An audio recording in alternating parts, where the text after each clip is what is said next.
Hello guys, welcome on the busy streets of London, full of cars and people. My name is Adam and I will be your host on this journey to Sherlock Holmes' house. The legendary detective that never existed is still alive and well in the readers' minds.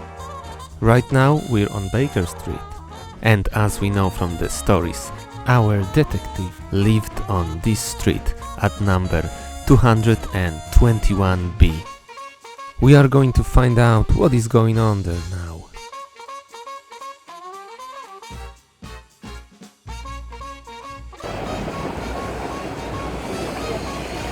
Let's see, where are we now exactly? Number 99. We're nearly halfway there, folks. Police, almost like Sherlock Holmes, almost. Makes a huge difference. A very quick look on a street map, we're on a good way. By the way, best way to get here is to take a metro, which is called Underground in London. Good thing is that Baker Street got its own station with 5 different metro lines connected to it. As you arrive on one of the platforms, you should be welcomed by a familiar silhouette on the wall. When you leave the station, choose exit to Marylebone Street. Just few meters away you will find a 3 meters tall statue of our great detective.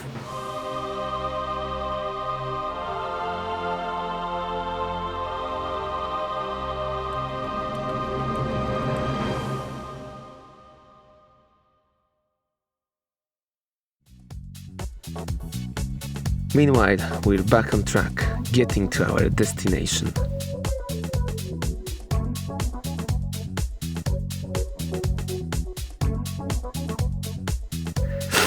Can you feel it? I think we're really close now. What's this?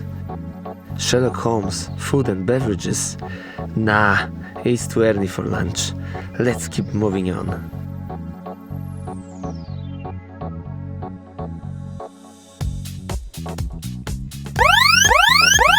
My hunter's sense didn't fail me. Number 221B is right across the street.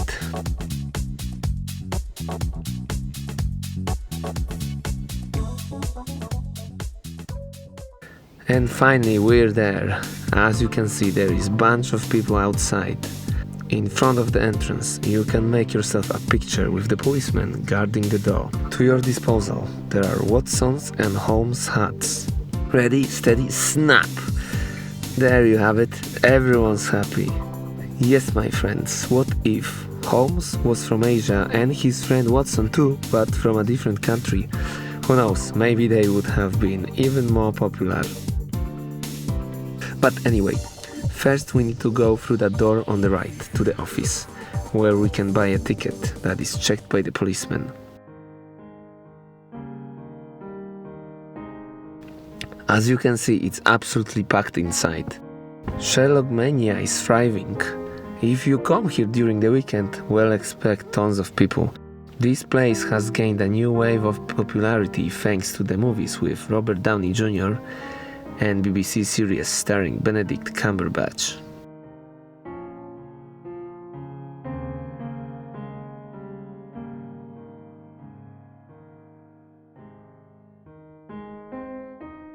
In this very stylish gift shop full of postcards, t-shirts, figurines, cups, pens, board games, fridge magnets and so much more, we can also purchase essential accessories that will immediately transform us into Sherlock Holmes. That is, briar pipe,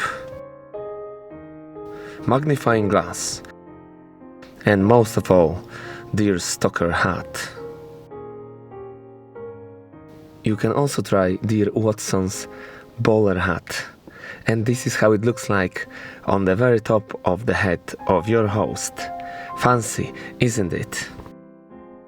Apart from that, you can get yourself an ultimate book about Sherlock Holmes' adventures, gathering in one volume for complete reading experience all 56 short stories and 4 novels. Now, drinking from this glass brightens the mind. It will help you link the facts, connect the dots, and solve crosswords. Meanwhile, I'm making my way through the crowd to get the desirable ticket of entry to the house. Cost £15. It's worth mentioning that the ticket also serves as a mini guide explaining history of this place and some of the exhibits.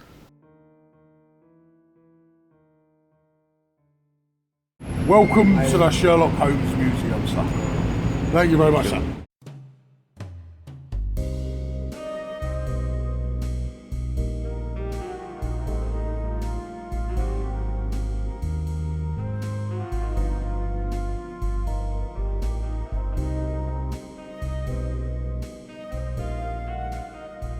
Okay, here we are on the first floor.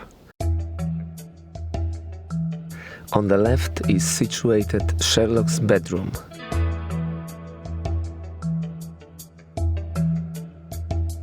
Main spot on the wall is taken by the map of England. On the small table you can see an open book about bees. He had a great passion for these little buzzers. Window overlooks glass rooftop of the gift shop. Cozy fireplace with a hanger to dry favorite shirt.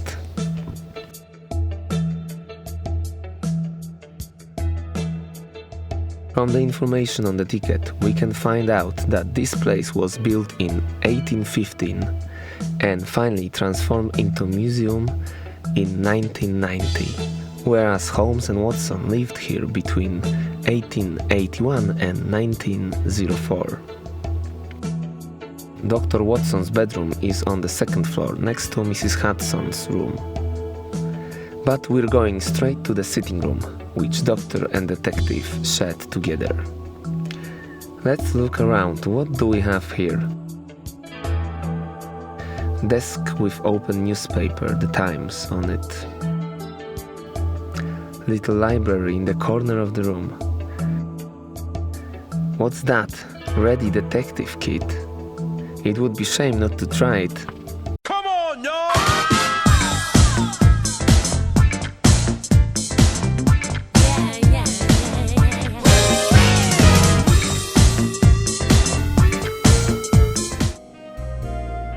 Looky here, Holmes' violin and his chemical lab, where he was conducting his experiments.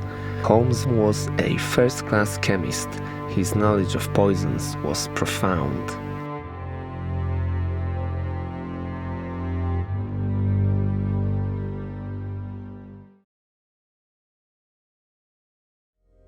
Red buses are passing by on the street below. Let's have another look at their saloon.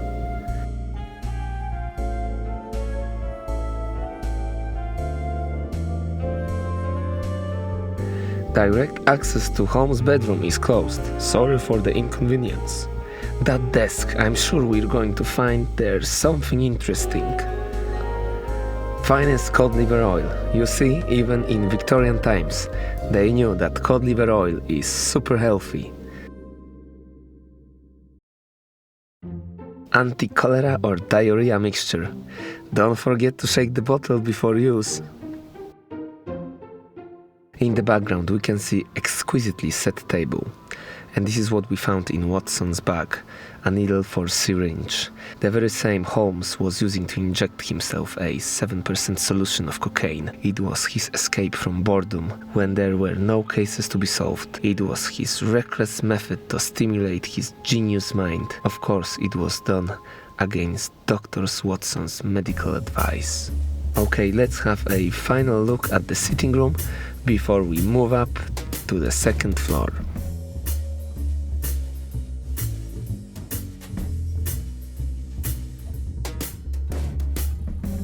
Is that a vase standing in the corner? No, that's just errands boy, at the ready.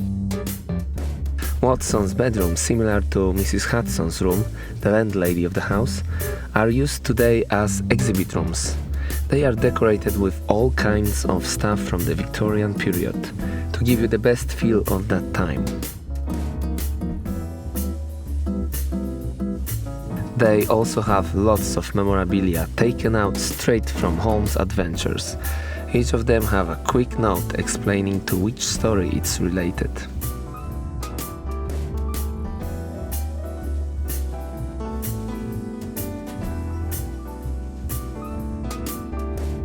Here's the Bible with hidden revolver that Reverend Williamson wanted to gun down Sherlock in The Adventure of the Solitary Cyclist. A piece of wall with bloodstain from the Norwood Builder, one of the 6 Napoleons, the severed ears from cardboard box. Gruesome and disturbing. Do you know that Holmes was also a great boxer and swordsman? He could identify over 140 different types of tobacco based only on their ash. We're going quickly in fast-forward mode on the last 3rd floor. It's designed like waxworks, where some of the scenes from the stories are recreated by the statues.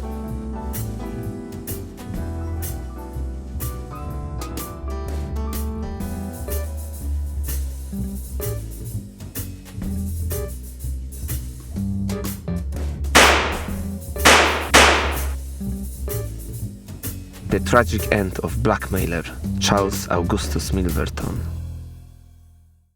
I was expecting a stag head. That massive trophy is made from, as you already figured out, the Hound of Baskervilles. One of the most famous cases ever solved by Sherlock Holmes, spawned many film and TV adaptations. Incredible woman, Irene Adler, the only woman that managed to outsmart Sherlock Holmes. If you want to know more, read Scandal in Bohemia.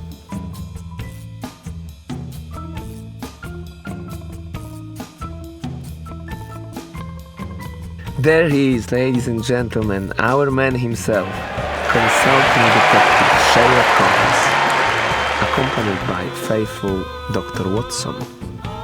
We caught them in the middle of investigation. It's about mysterious disappearance of Lady Carfax, which almost got buried alive. Meanwhile, perfectly unaware of his own circumstances, Jabez Wilson from the Red-Headed League is diligently copying Encyclopedia Britannica. Professor Moriarty stood before me, Napoleon of crime, arch-nemesis of Holmes, responsible for most of the evil in London, met his fate in Final Problem. Baker Street, 221B is one of the most well-known addresses.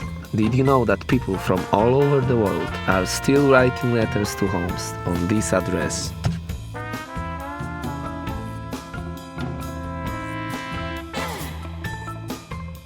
We are in the Loft now. This is our final stop. Here we can find toilet, the shower of that time, jug and bowl, some empty bottles and oil lamp, plant which obscures the view from the window. Oh, Hedwig, what are you doing here? She probably brought a letter from a fan. Bunch of suitcases ready to fill all the belongings. And this is the end of our visit in the house of Great Detective at Baker Street 221B. I hope you liked it. I'm making my way to exit on the streets of London to explore another exciting place. I will see you next time.